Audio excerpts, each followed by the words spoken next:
Hey there, my name is Seth, and I will be covering the hotfix that was dropped today and some stuff with Zane and how his abilities were not working.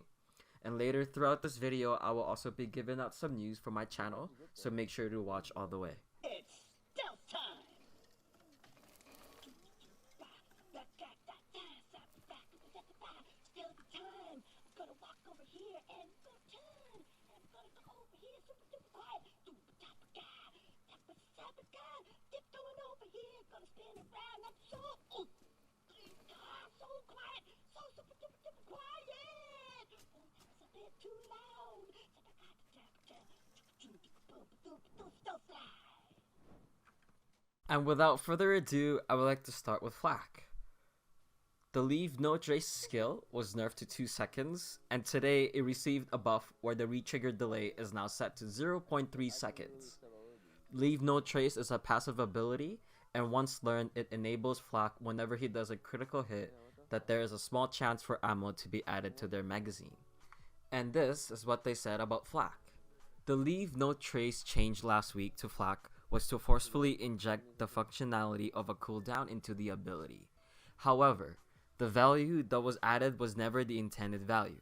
We dramatically lowered it to retain the promise of the ability, but with a cooldown that still allows players to gain ammo without dramatically removing a core aspect of a weapon's gameplay loop. Moze also received a buff with the Bloodletter class mod. If Moze heals, she gains shields instead.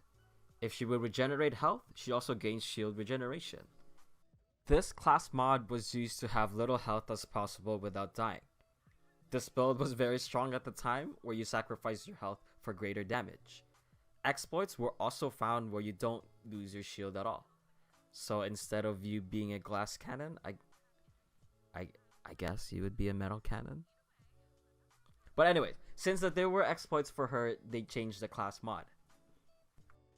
They reduced the recharge rate by 50%, but also increased the recharge delay by 150%.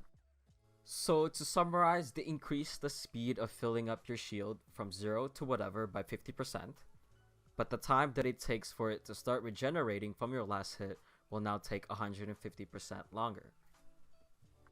They addressed a reported bug with closer distance, so the action skill augment will now deal the intended shock damage. This is the Bare Fist augment, where instead of punching, Bare Fist now launches his fist forward and grabs enemies at greatly increased range, dealing shock damage and pulling them back to Iron Bear. Now, the Means of Destruction now has a retrigger delay of 0.3 seconds.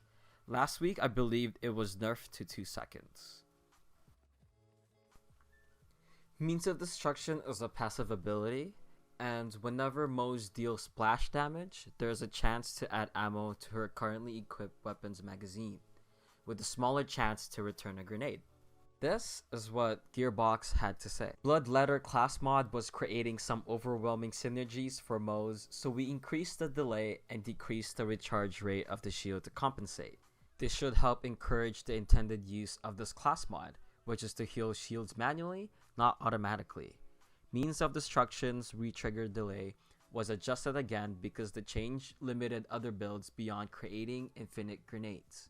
The infinite grenade bug will be addressed in a future patch, but we wanted to enable other builds that use Means of Destruction, so we dramatically reduced the retrigger delay to a reasonable number. So pretty much they want to get rid of the infinite grenade build, but since they nerfed it to 2 seconds last week, it made Moze very limited. I have a feeling that they're going to be editing a lot of stuff for Moze down the line, so if you do enjoy what Moze has to offer, do make sure to play her as much as possible. Moving on to Amara. Putting points and Alacrity now awards a reload speed bonus per rank. Alacrity is a passive ability where Amara gains increased reload speed for every stack of rush.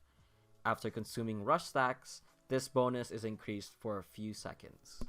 Face Grasp can now be used on targets further away, and a cooldown is now instantly returned if a player misses. It seems pretty self-explanatory. They increase the range so you can hit your targets farther away, and if you miss, you get your skill back. And this is what Gearbox has to say for Amara.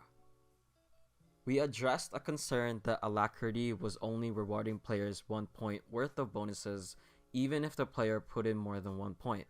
In addition, we wanted Face Grasp to be more accessible to all weapon types and playstyles, so we doubled the range to grasp an enemy. I think the buffs that she got are pretty good, and I think that Amara is already like the strongest among the Vault Hunters. So I would recommend, if you haven't played her, that you should probably play her already, or you should be playing her. Yeah. Although the 3 Vault Hunters that was stated had some changes to it, unlike Zane. Zane didn't really get a nerf or a buff, but it's more of a fix. All of Zane's skills gain increased effect and duration, so I think some of Zane's skills, or even most of them, were not even working.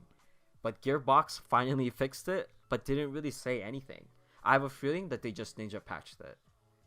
Do you guys think that he's fully fixed? Are there any changes that should be made, not just with Zane, but with the other Vault Hunters? Let me know in the comment section below. Even though my favorite character Zane is mostly fixed, and even with all of these changes, I really believe that Amara is still at the top. There's just a lot of things that Amara has that just blows her out of the water. But honestly, that will be another discussion for another video. Moving on to the weapon hotfixes. Gearbox has also stated that they are bringing the less used legendary gears to light, or to just match it with the more popular legendary gears.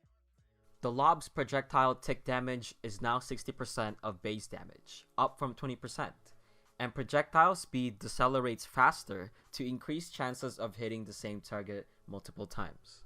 Creeping death damage has increased by 200%, and the carrier damage increased by 60%. The gunnerang damage increased by 20%. All sniper rifle zoom levels have been slightly reduced. I'm not sure if that's a nerf. I personally think that that would be a buff, cause oh my god, terrible. Long scopes on Jacobs, Children of the Vault, and Doll assault rifles have also been slightly reduced. Going into the anointed parts, when Zane swaps positions with his Digiclone, the damage gain is increased to 130%, up from 75%. When Fl4k hits a target with Rax, the target now takes 100% increased damage, and before it was 50%. And the anointed part increased damage versus badasses no longer heals the player, and now correctly adds bonus damage to badass enemies. I have no idea why or how that happens, but I'm glad they fixed it. And going into the bug fixes, Pain, Terror, and Agonizer 9000 have been adjusted to have an increased chance to drop higher quality loot. They also addressed a reported bug with Dynasty Diner that could potentially halt mission progress for some players. They also addressed a reported concern that some players fell through the floors in various boss arenas. I'm so sorry that some of you guys had to experience that. It does not seem fun at all. Last but not least, modified enemy spawn level discrepancies reported in the later parts of the campaign. They finally fixed that. Sweet. Gearbox said that they noticed some enemies were spawning at lower levels than expected in the later parts of the campaign. Players should no longer see enemies that are dramatically lower levels than other nearby enemies in certain areas. Whew. Now that's all done. I actually want to give you guys an update for my channel. I'm actually going to Toronto for a week. Probably by the time that you guys see this video, I should be on already, hopefully. But yeah, so meaning that I won't be able to do any editing. I'm just not sure on when I'm able to upload it. But obviously I'll try to work on it as fast as I can. And I believe that is it. So if you guys enjoy this content, don't forget to hit that subscribe button and make sure to give this video a thumbs up. If you have any constructive criticism, be sure to let me know down in the description below. And with all that being said, my dudes, my name is Seth, and I'll see you guys on the next one.